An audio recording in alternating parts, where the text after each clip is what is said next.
Hello and welcome to the Hem Productions podcast for 22nd of January. It's January, as I said, and the only things in theatres are new releases from the tail end of last year, but one big bone sticks out in the middle of them all. That's right, 28 years later, The Bone Temple, fresh movie worldwide. I was a little worried about this one getting pushed to January, coming out so quick after the first one, but I've seen it and I love it. So we'll mostly be talking about that right after a couple of quick news stories from the world of Star Wars. So first news story that I really wanted to talk about is Kathleen Kennedy stepping down as Lucasfilm president, Dave Filoni being named president. So this is a transitioning world for the world of Star Wars. Kathleen Kennedy will be stepping down from her role at Lucasfilm after nearly 14 years on the job and will be transitioning back into full-time producing. Disney announced this on Thursday. Dave Filoni, the company's CCO, will serve as president and CCO, and Lewin Bretta will be co-president. Both have been in senior leader position roles at the Star Wars at Indiana Jones Studio for more than 15 years. Now, Kennedy's tenure at Lucasfilm has been strenuous. I remember both in high school and in uni, and still in professional creative circles and online, I see it all the time. People don't like Kathleen Kennedy because they don't like the modern direction of Star Wars. Well, you can disagree with her views on the franchise and what she's done with it. Of course, I have some problems with it. As you heard, I'm not too fussed about Mandalorian or Grogu or a lot of the direction that Star Wars has been going, digitally recreating actors, sequelitis, prequelitis, all that stuff. But Kathleen Kennedy's been a producer for years and years and years, going way back to friggin' Poltergeist and early movies like that, like serving as producer on Back to the Future. Like, she's got an incredible career, and she's stepping down. And maybe this is a sign now that we've got a couple of movies actually coming, that some new leadership is in and they got a new plan on how to actually run these Star Wars movies. Because other than the original trilogy of films and Solo, there really hasn't been that many movies in the past 10 so years. So we'll see how that goes. Tangentially related to Star Wars is J.J. Abrams officially announcing a new movie called The Great Beyond, his first film since Star Wars 9, opening in IMAX in November.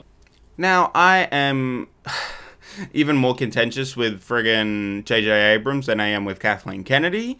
So he's back in the director's chair. Warner Brothers today announced a release date for his latest original idea, The Great Beyond, coming out November 13th. Who does it star? Glenn Powell, Jenna Ortega, Emma Mackey, Sophia Okonedo, Merritt Weaver, and Samuel L. Jackson. And story details are being kept under wraps. I think that J.J. Abrams does exceed when he gets to create his own story and not be inserted into a universe. I didn't like his latest Star Trek, the Into Darkness, and I didn't like Rise of Skywalker, obviously, but he's a director with some talent. I'm sure there'll be plenty of lens flares in that film. But that's about it for the news today. Let's get on to the main course, The Bone Temple.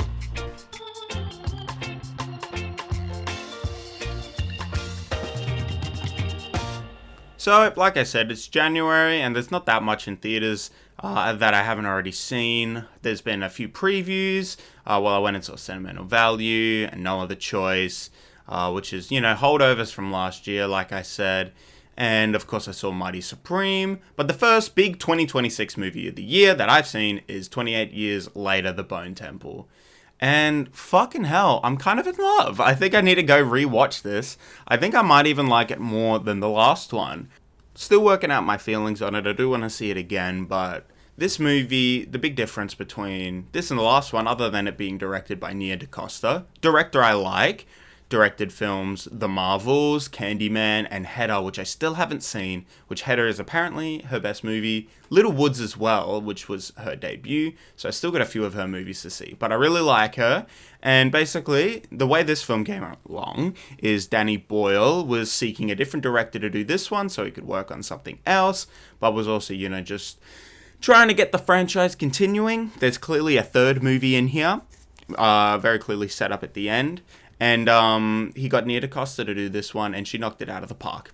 It's less intimate than the last one. It's less, I'd say, less energy. It's not as scary. It's more horrifying. I think it's one of the bloodiest films I've ever seen. It's funny, this week I've been watching all sorts of effed up horror movies. I've been watching Maniac, the Maniac cop movies, bunch of slashers. But when I went to the theaters, I was not prepared for the level of violence in this movie. And the level of gravitas conveyed by the lead of the film, Ralph Fiennes. So if you liked what Ralph Fiennes was doing in 28 Years Later, this weird doctor making his bone temple, trying to find some purpose in this dreadful world, well, he's continuing to do that, and he's continuing to save people, show his humanity in the strangest of ways, with Jack O'Connell, who pops up at the end of the last film in a crazy gang calling himself Sir Lord Jimmy Crystal, with a bunch of other Jimmys in the gang. And these guys abduct Alfie Williams, the kid from the last film, the incredible Alfie Williams, who played Spike and basically carried that last movie on his shoulders. He's in here, but he's a little bit sidelined in favor of exploring the dynamics between both Ralph Fiennes and Jack O'Connell, but also Ralph Fiennes and the alpha zombie from the last film, Samson, as he's trying to Chi Lewis parry, a physical presence who you could recognize from the prosthetic dong itself. He hasn't been in many movies at all, but he gives this beautiful little performance here of both Ralph Fiennes and him learning to coexist together. Basically, Ralph Fiennes seems to be at a point, not the actor, the character, the doctor, where he's not afraid of dying, and so he's trying to cure this alpha zombie Samson. And this beautiful little relationship is going on. Meanwhile, on the other side, you've got Jack O'Connell and his crazy gangs of people, and some incredibly violent, brutal stuff happening, where the kind of message of this whole franchise is the real zombies are the ones fucking within us. And they're kind of sidelined, all the rage virus victims, so we can focus on the humanity that's left tearing each other apart. I hope I don't sound like too much of a snowflake, but this is a friggin' violent movie, and it really goes to the ends of exploring that. I've never seen disembowelment like this before. It is very intense, and in fact, speaking of this, I kind of want to watch Hedda this evening, and if I do, I'll talk about it next week. Let's see if I can watch that, because this really did blow me out of the water. I mean, The Marvels was okay, and Candyman was okay, but this is some next level shit. But by the time we get to the third act, which I don't even want to spoil because it's just glorious, this movie turns everything up to 11 for the franchise and leaves me wanting more by the end. I don't think they could have done this any better. It's gotten me excited, and even if it makes very little money, I feel like they're gonna do the third. I'm pretty sure I was listening to Blank Check, I think it's technically greenlit, so we will get a third. And I had no idea I wanted a full trilogy of these movies. I liked the first one, I really did, 28 Years Later, but seeing this, I'm fucking won over by what Danny Boyle and Alex Garland have cooked up and what Nia DaCosta has delivered in this incredible zombie flick. The other movie I want to talk about real quick is just a tiny movie I managed to see called Urchin. This film is directed by Harris Dickinson, who is a fine young actor who will be playing John Lennon, hopefully, if those movies ever come out. He's 27 years old, I believe. Born 1996, my math isn't that good. That's okay, he turns 30 this year. I should have realized that quicker. Wait, he did have a movie. Oh, it's a short. Yeah, he made a short in 2021. Sorry, doing this on the fly, not very good. Anyway, Urchin.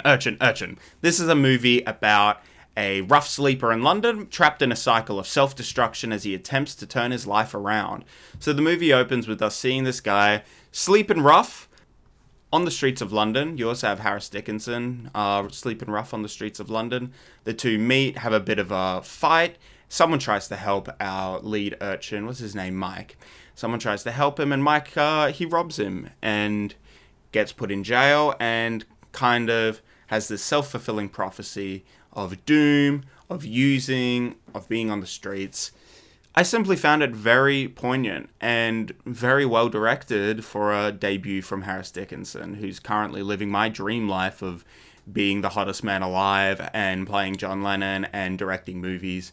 This is a quaint little movie that goes some places and really eats away at you, I feel. You really think about the people sleeping rough around you and in these big cities, and you think about the people you've met who seem out of it and seem deranged, and you wonder what makes people this way. And watching this movie, you completely understand the position that people get themselves into. It reminds me a lot of growing up in Manja. There was a lot of people, and there still is, that I see every day in Fremantle and other places, that have this dependency on using, and it leads them, these perfectly nice people, to just having rough, terrible lives that sometimes leads to crime. And I just had no idea that this was within Harris Dickinson, you know? As an actor, I've always found him fine to good. There are some performances of his I really like. Thought he was excellent in Baby Girl and Triangle of Sadness. And I think he's got a lot of places to go, especially with this debut coming out. Very modest release in the US and Britain. I managed to watch it using a VPN. And I just loved it. It's a brilliant little movie, and proves how fucking talented Harris Dickinson is. I hope we get another one. The movie has a lot more than you'd expect. What I'm just describing sounds very BBC drama that you turn on the TV, but there's some more below the surface of this movie, and it does some very experimental ways of depicting the futility of addiction and homelessness, and I think it has quite an ending as well. So if you see Urchin available on a service, or if you have a VPN, go out of your way to watch this one. I think it's a great little movie. I hope it comes to Aussie cinemas, and I'll go see it again and yell about it again. But yeah, so they're the two movies that really stood out to me this week. Haven't done the box office. One, because this week is broken. Two, because last week is pretty much the same as the week before, not as much interesting. We've got Avatar topping the charts, as you'd expect. It's made around $30 million US in Australia now. Crazy, just crazy. I think the box office will be something we bring up when it's interesting, rather than putting it in every episode, even if it's broken. So that's a little update for you there. This week, what do we have on this week? Any big releases coming out? Well, I'm going to see a bunch of David Lynch movies, but other than that, I'm not sure. So I guess you'll find out what comes next week. Maybe you'll finally get that end of century episode. Well, I guess quarter century update. Maybe I'll be able to provide every 25 years an update of the best movies of the century. Let's see how we go with that. Anyway, half star minus. Movies I loved, I gave 4.5 stars for the best reasons only. Oh, that's funny. My friend just posted a list on Letterboxd. If you're listening, hi, Ananya. Anyway, that's the Hem Productions podcast for this week. I really hope you enjoyed it. Some good movies out in cinemas. Go watch them. Go spend time with your family. Enjoy your day, everybody. Bye.